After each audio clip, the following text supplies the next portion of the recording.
क्षमा करा।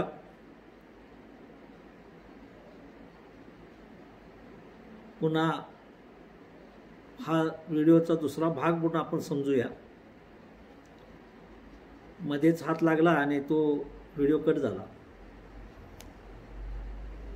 खरं तर हे सगळं मी शिकतोय, त्यामुळे अशा चुका थोड्याफार होत राहतील, परंतु ते अंगवळणी पडेल। लवकरच आपण ते आत्मसात करू। तर या ज्या काही महानगरपालिका आणि स्थानिक स्वराज्य संस्थांच्या निवडणुका आहेत, त्या गेल्या 4 वर्षापासून झाल्या नाहीत। ही गोष्ट आपण समजून घेतली पाहिजे की त्याच्यानं त्या गोष्टीमुळं जे राज्यकर्ते आहेत, जे सत्तेवर बसलेले आहेत, त्यांचं काहीच बिघडत नाही। बिघडतं ते जे कार्यकर्ते होऊ पाहतायत, ज्यांना नेतृत्व पुढचं निर्माण करायचं आहे, ज्याच्यातनं नवं नेतृत्व निर्माण होऊ शकतं, त्यांचं याच्यामध्ये बिघडतं।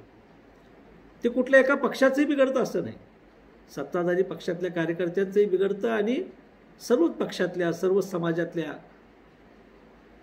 होतकरू मुलांचं, होतकरू नेत्यांचं, होतकरू कार्यकर्त्यांचं आणि पर्यायानं राज्याचं, देशाचं भविष्य पणाला लागतं। खरं तर निवडणुका न होणं हे कोणाच्या फायद्याचे आहेत याची चर्चा आपण केली पाहिजे। जास्त वेळ या संदर्भात मी तुमचा घेत नाही, परंतु ही मालिका सुरू करूया।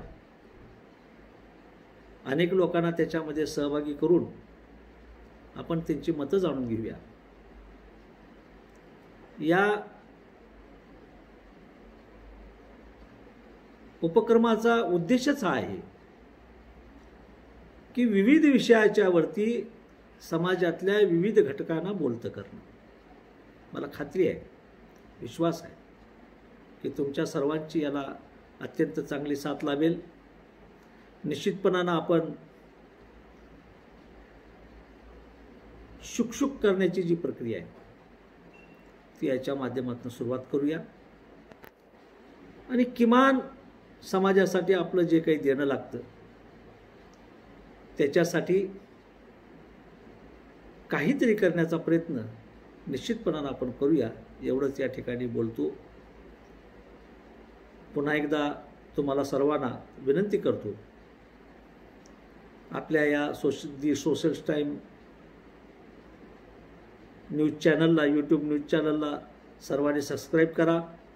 जे जे व्हिडिओ येतील त्याला लाईक करा। आपल्या सहकार्यांना, आपल्या मित्रांना, आपल्या नातेवाईकांना या संदर्भात सांगा।